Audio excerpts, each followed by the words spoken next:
Wah, telur dinosaurus ditemukan di Bantul. Nano lagi.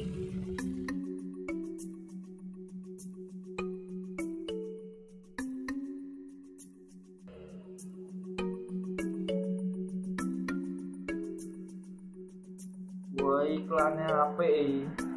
Jos tenane. Wah, kudu tuku tampan bis ben klimis rambute. Kerajaan Mataram Islam mencapai puncak kejayaan pada masa pemerintahan Sultan Agung. Kerajaan tersebut berdiri di daerah Pleret, Bantul, Yogyakarta. Mas, emang neng Pleret ini dia nama kerajaan kok? Kubris. Lho ta, senengane iki ditangkoni tenanan mah neng jawab celelekan.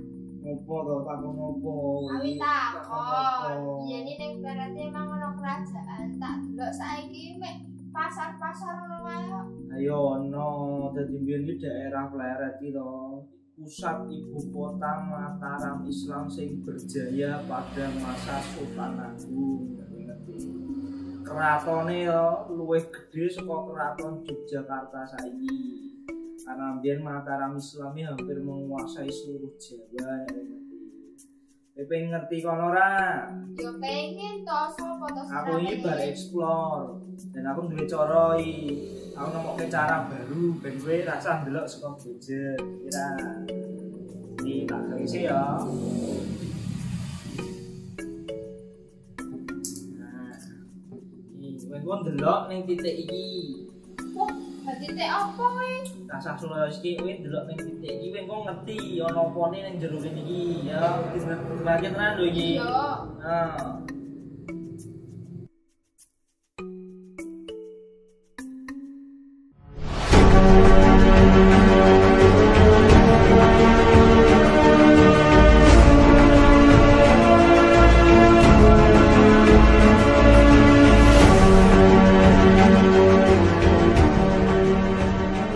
Oke guys, balik lagi. Boleh lihat. Nah, pada kesempatan kali ini kita berkunjung di Situs Kerto ya. Situs Kerto ini dulunya adalah bekas keraton Mataram Islam yang paling berjaya di masa itu ya, pada masa pemerintahan Sultan Agung Hanyokorokusumo. Untuk lokasinya sendiri ini berada di Dukuh Kerto, Dukuh Kerto, Desa Pleret, Kecamatan Pleret, Kabupaten Bantul, Daerah Istimewa Yogyakarta. Dan tak jauh dari lokasi ini juga terdapat beberapa situs bersejarah seperti kayak Keraton Pleret, kemudian ada alun-alunnya juga, kemudian di sananya sebelahnya lagi juga ada Masjid Kauman Pleret, kemudian ada Sumur Gemuling yang ada di Museum Purbakala tak jauh dari tempat ini ya. Kemudian ada satu lagi adalah makam Ratu Mas Malang, seperti itu. Nanti untuk seperti apa lokasinya sambil jalan-jalan ya, sambil saya jelaskan. Oke guys, go. Oke guys, sambil saya jelaskan ya.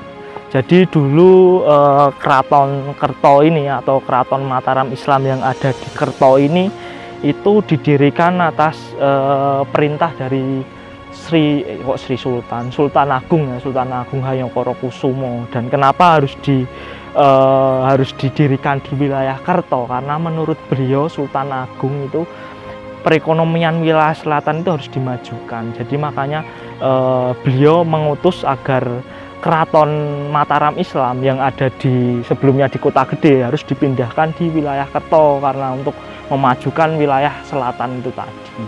Dan menurut sumber yang saya baca itu Kerto ini sendiri sudah disiapkan oleh Sultan Agung untuk dijadikan keraton itu pada tahun 1617 Masehi guys. Jadi sudah disiapkan pada tahun itu untuk dijadikan keraton atau kerajaan Mataram Islam seperti itu. Dan sejarah sendiri juga mencatat bahwa emang kerajaan Mataram Islam yang paling makmur atau berjaya itu memang ada di wilayah Kerto ini, karena tahu sendiri kan Mataram Islam waktu itu berjaya pada masa pemerintahan Sultan Agung ya di sini nih. Dan di sejarah yang saya baca ya, itu dulu VOC itu pernah mengutus mata-mata untuk melihat daerah ibu kota, jantung ibu kota dari kerajaan Mataram Islam. Dan kemudian ketika sampai di sini itu dia melaporkan bahwa memang perekonomian di ibu kota Mataram Islam yang ada di Kerto ini sangat luar biasa majunya guys, dimana dulu itu harga beras lebih mahal dari harga daging-dagingan.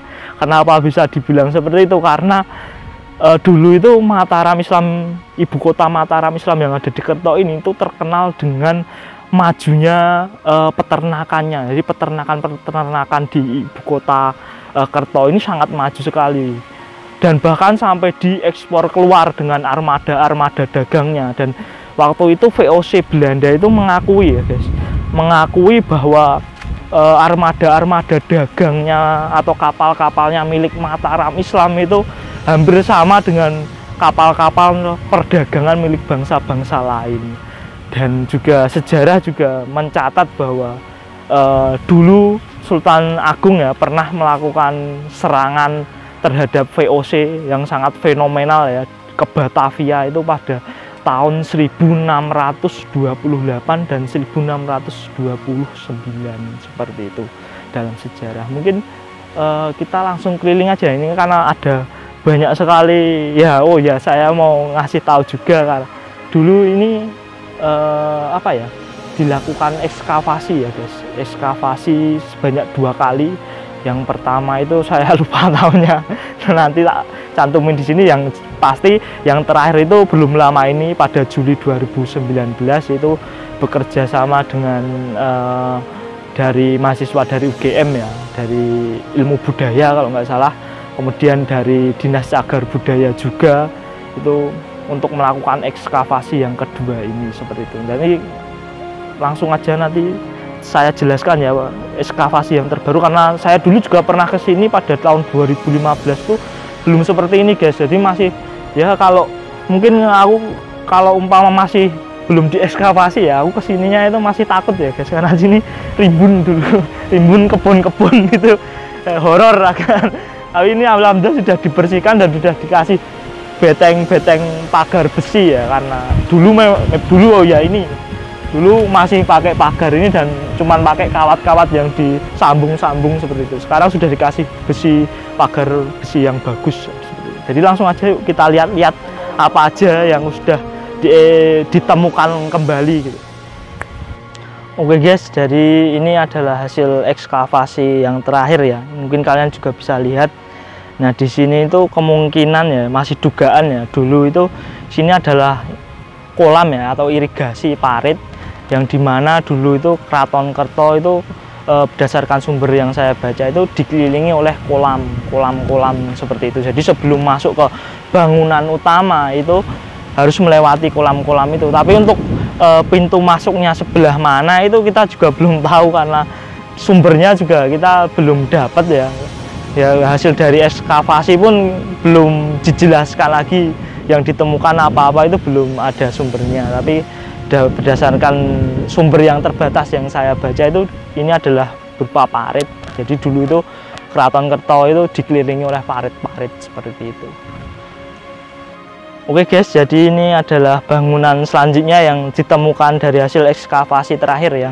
Ini kalau berdasarkan sumber yang saya baca itu ini kan berupa kayak tatanan bata, terus ada belok-belok seperti itu, dan ada batu andesit juga. Itu menurut sumber yang saya baca itu ini adalah pondasi ya, pondasi di dalam bangunan utama, di mana mungkin di atasnya lagi itu ada semacam kayu-kayu ya, atau sekat-sekat, mungkin ruangan di dalam bangunan utama seperti itu. Jadi ini cuman berupa pondasi yang ditemukan ya, karena kalau kayu-kayu ya mungkin udah dimakan usia ya guys, seperti itu. Dan ini di sebelah dari tadi pondasi ini ada umpak.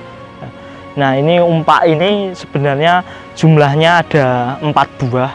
Dan ini yang satu, kemudian yang kedua ada di sana, kemudian yang ketiga itu diminta oleh waktu itu Sri Sultan Hamengkubuwono yang ke-9 untuk dijadikan tiang di Masjid Soko Tunggal, di dekat gerbang Taman Sari. Nah, diminta oleh Sultan 9 untuk dijadikan umpak di sana. Dan kemudian yang satunya lagi itu menurut sumber yang saya baca itu mau dibawa ke Surakarta, tapi sebelum dibawa sampai Surakarta itu mukso guys, hilang. Nah, entah kemana nggak tahu kita.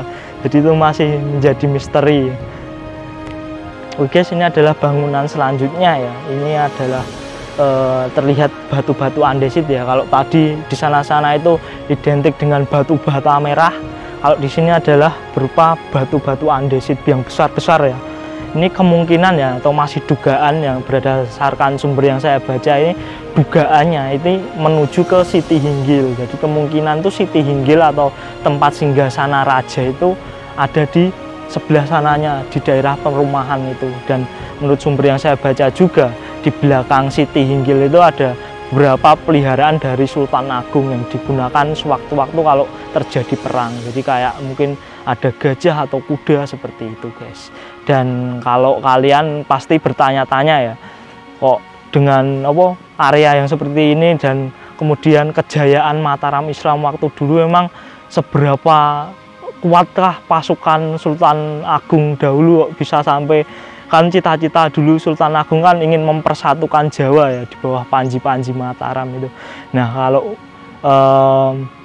bercerita tentang pasukan Sultan Agung sendiri ya agak merinding ya guys kalau dengernya. Karena apa ya? Karena dulu itu di wilayah Kerto ini kan sebagai ibu kota yang pesat ya waktu itu warga sekitar sini diwajibkan untuk ikut wajib militer. Dan di alun-alun sendiri setiap hari Sabtu pasti diadakan latihan untuk kemiliteran oleh dari pasukan-pasukan Mataram seperti itu. Dan di setiap sudut-sudut dari Kerto, dari batas-batas Karaton Kerto itu dipasangi gong gitu setiap sudutnya. Dan sewaktu-waktu ketika dibunyikan ya, gongnya dibunyikan dengan irama tertentu, itu kurang lebih dalam waktu 6 jam itu alun-alun dan ibu kota Kerto itu dipenuhi dengan kurang lebih 200.000 pasukan yang siap untuk perang seperti itu. Oke guys, jadi ini adalah salah satu tempat juga yang dilakukan ekskavasi ya sebelah situ. Itu di sini itu dulunya adalah sumur tua dari Mataram, jadi kerajaan Keraton Kerto ya, dimana dulu itu dari sungai sana ya, sungai Gajah Wong kemudian dijebuskan sini, airnya dimasukkan ke sumur ini, kemudian dialirkan ke parit yang tadi saya bilang ya, parit-parit yang mengelilingi keraton, dan kemudian lurus terus nanti buangannya itu di tempuran Gajah Wong dan Opak seperti itu. Dan ini lebih anehnya lagi, kata masyarakat sekitar pun belum tahu jenis pohon apa ini. Emang agak aneh sih, daunnya itu seperti daun tewel ya. Tewel itu apa bahasa Indonesia? Tewel lah.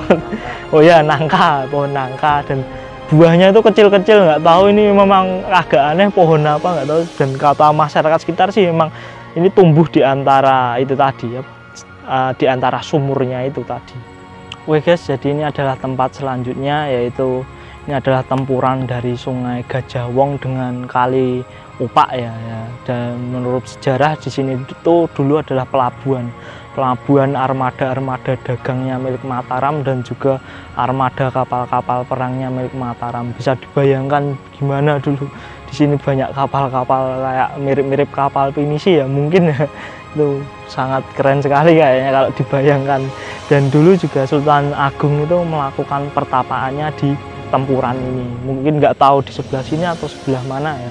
Yang pasti sebelum beliau berangkat untuk sholat Jumat itu biasanya beliau bertapa di sini. Dan setelah bertapa itu beliau berangkat Jumatan ke Mekah guys. Bisa bayangkan di Mekah, nggak tahu gimana, mungkin kita juga di luar nalar ya, mungkin kesaktian leluhur-leluhur kita dulu. Jadi bertapa di sini, setelah bertapa itu beliau melakukan sholat Jumat di Mekah seperti itu.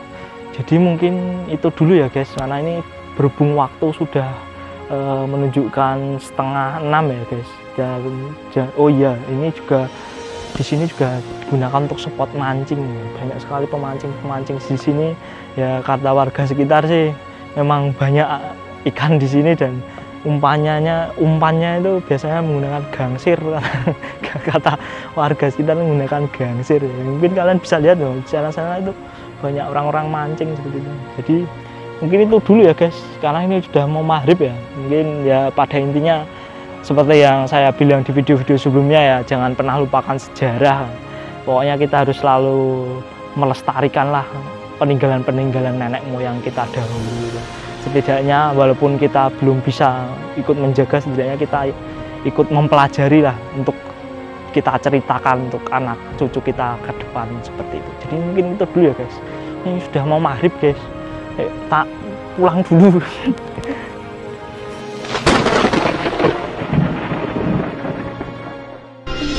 Nah, itulah tadi kunjungan kami ke situs Kerto Keraton Sultan Agung.